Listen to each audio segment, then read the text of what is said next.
you could see like how big your sinuses are. You actually would have to do all-on-6, and let me explain with you why. That we're going to have an excess of cantilever, and that cantilever over time is basically going to cause the teeth to break, or you're going to get like hardware issues. There's actually nothing wrong with being in your sinus. The problem is you're not getting any support. If you went into another practice, some of these guys would be like, let's do a zygo on you. Like, to me, that's madness. Let's talk about a major cause of dental implant failure: more costs, pain, and more surgery when it comes to full mouth dental implants. It's having large sinuses. Well, what happens if you have large maxillary sinuses? Will it be more dental implants that you need? Will it be more costs? And what are cantilevers, and how will it affect your teeth? And what are pterygoid implants? And do we really need to place them? And finally, how often do you need more than 4 dental implants when it comes to doing the all-on-4 dental implant procedure? I recently had a consultation with a patient who loved the results from his brother's all-on-4 dental implant procedure. All these questions actually came up during our consultation, and I'm bringing this to your attention because I really think this will be helpful information for you if you are considering the all-on-4 dental implant procedure. So let's get started. How are you doing? Doc, how are you? Very nice meeting you. All right, so I did your brother, huh, Casey? Yeah. You like his work? Man, I was blown away. Oh, awesome. I was blown away. Yeah. Like, I was actually just looking at his x-rays, but yeah, his case is very different from yours, but, and I'll go over that. I think I'm more severe, but yeah, I think so. Yeah, you have much bigger sinuses. Oh. That's kind of funny. Like, you guys are only 2 years apart. You're older than him, right? I am. Okay, got it. A couple years. So one of the things that we look at, I mean, the good news is, let me just start from this. I did study your 3D scans, so you are a candidate for all-on-4. Now, he actually did, your brother actually opted for all-on-6 upper and lower. We did that for redundancy, you know, just having distribution of stress and all that stuff. But his sinuses are a fraction of the size that yours are. Really? Yeah. You could see like how big your sinuses are. But he did do the all-on-6? Yeah, he did all-on-6. Okay, I was thinking it was all-on-4. Okay. Yeah. He had, if he wanted to, he could have done all-on-4. Some people have to do all-on-6. You actually would have to do all-on-6. And let me explain with you why. Would or would not? You would have to. Yeah. Let me explain to you why. So when we're placing these implants, we need to distribute these forces basically where your teeth are going to be, right? So where we're doing most of your chewing is on your back teeth, obviously, right? So your molars. Well, the problem is that your sinuses are so big, and what they do is they come so far forward that basically when I'm placing your implants and your last tooth is going to be here, if my last implant's here trying to stay out of your sinus, then we're going to have an excess of cantilever. And that cantilever over time is basically going to cause the teeth to break, or you're going to get like hardware issues, basically screw loosening, screw breakage, all those issues. So in order to avoid that cantilever again because of your sinuses, what we'll have to do is we'll place an implant here and an implant here called pterygoid implants. And what now? Pterygoid. Okay. Yeah, and that'll help distribute those forces so you don't have issues.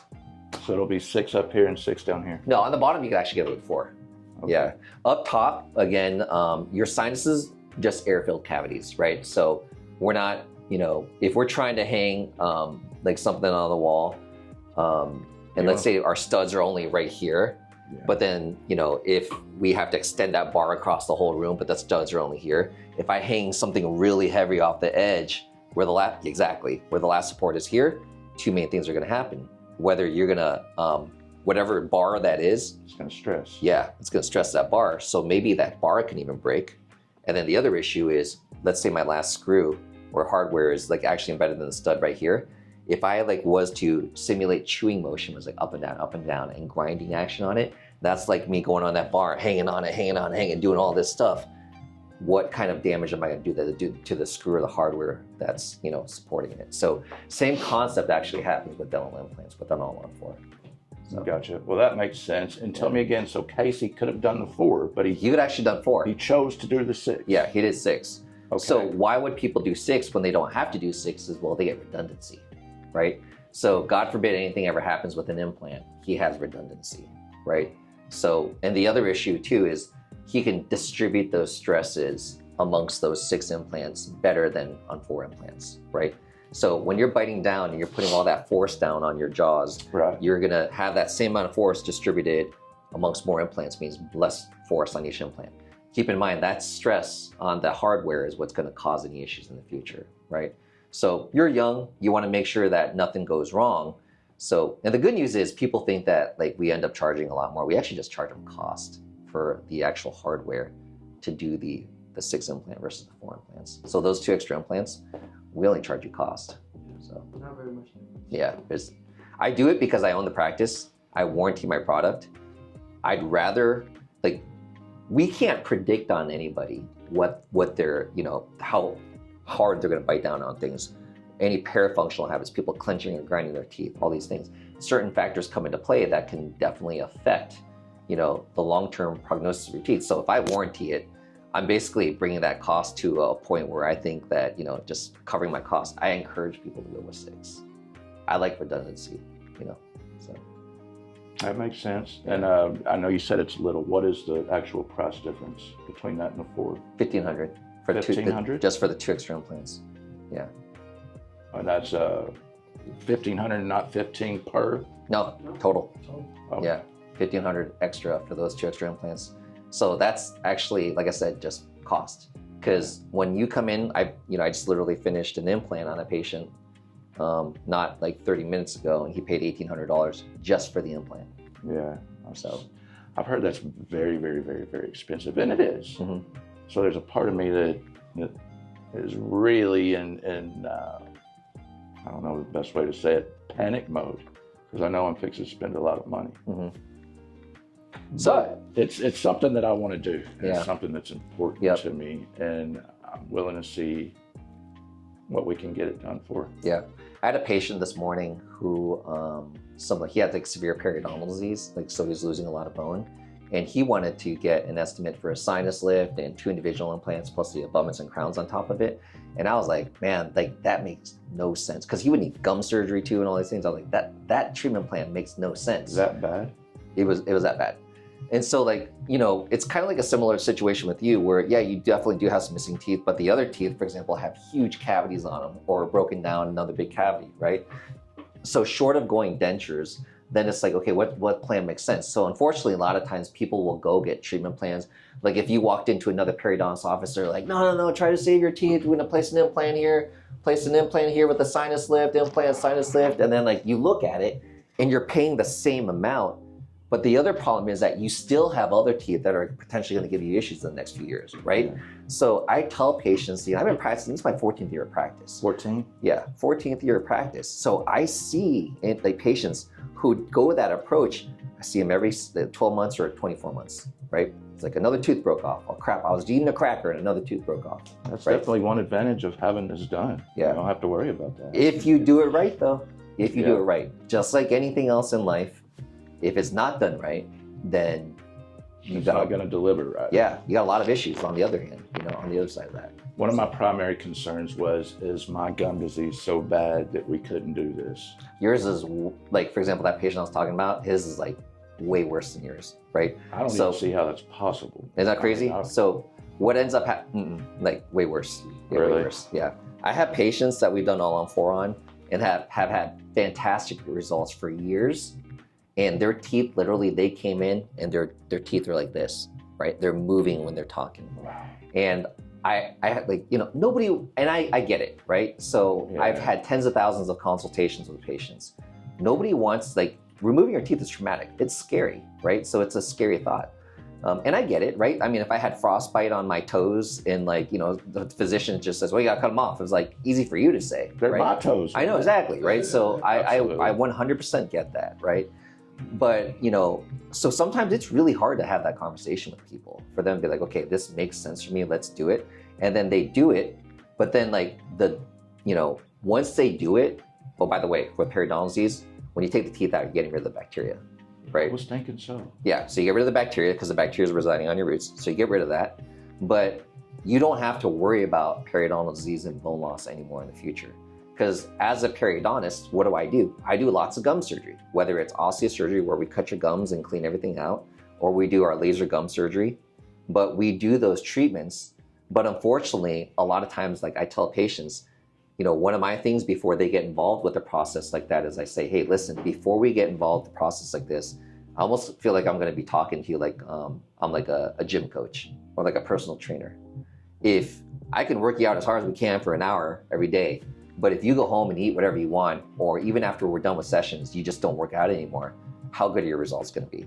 And unfortunately with gum disease, what ends up happening is that after gum surgery or laser gum surgery, whatever option they choose, if they don't really change their habits and they brush really well and use the interproximal brushes and the flossing and using the rinses, if they're not religious about that, then coming in every 3 months, you're just buying a little bit more time, right? Yeah.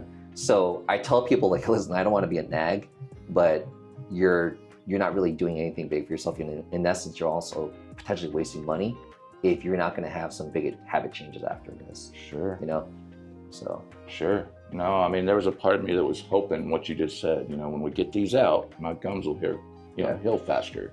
Yeah. And then another question, you know, do we have to have the gums healed 100% before you set anything on them? No. So that's the cool thing. So you can actually at least get your temporary set of teeth like your brother. Right. And then he's going to heal. So we'll see him again in 4 months from now. Yeah, he said he's coming back February. Yeah. So 5 months total from time of surgery. All the bone and gum will shrink and remodel, right? And then we get new impressions of his mouth. Like, what is his bone and gum looking like? And then we get him in other trial set of teeth because now we're trying to perfect them, right? And so we get everything perfect. And then once we go from there, then he'll head into his zirconia teeth. Yeah. Super cool. Yeah. You like his teeth now, but you still haven't seen anything yet. Well, that's what I was thinking, you know, how do you get better than that? Yeah. You know? Well, the good news is it does. That's great to know. Yep. That's great to know. What kind of a patient would you suspect I am as far as difficulty and having everything just look right and go right? And I mean, as far as I'm doing what I'm supposed to do I look like a challenge to you? I'm hoping you're going to be honest. Oh, I always am. So this is going to be more challenging than your average case because you have huge sinuses, right? So then we're going to have to place pterygoid implants on you, which is a little bit more challenging, right? We've done thousands of those, so you'll be fine. So my sinuses are big. Yeah, you have very big sinuses, especially on your right side. And this is right side over here, correct? Yep, that's your right side. Right. I've never known that, but that's interesting. Yep. But it makes sense. You don't want to put anything where my sinuses are. There's actually nothing wrong with being in your sinus. The problem is you're not getting any support from it, though. I would think infection. You would think, right? Yeah. But there's actually like so many different types of exotic implants that if you have not enough bones, so like pterygoid implants, zygomatic implants, which go in your cheekbone. Yeah, he was telling me something about that. So there's all these options. In fact, if you went into another practice, some of these guys would be like, let's do a zygo on you. And like, to me, that's madness.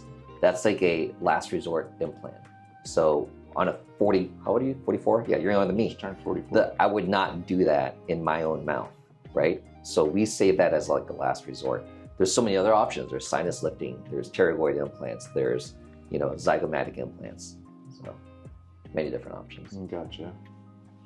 Well, the big part of me is wondering when we can get started and how much this is going to be and all that. Yep. So what constitutes cost on something like this? Basically, it's just the number of implants. So he'll go over that with you, but it's a fixed cost. So do I appear to have enough bone to do this? Oh yeah, you do. Yeah, good news for you. Yes. Casey said, yeah, you guys will tell me if my bone's good or not. Yeah. Casey's bone, Casey's case is easier than yours. So yeah. Yep. Well, he had more teeth. I've lost a bunch up here throughout the years. Yep. Mine were super crowded. Yep. And you could see that. And that's what happens when you don't get braces. And obviously, is a bunch of my fault as well. I didn't take care of myself like I should have for a long time. But I want to go forward and fix it up. Yeah. So.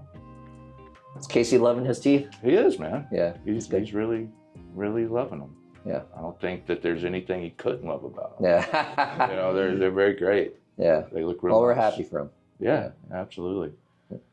So where do we go from here? Cool.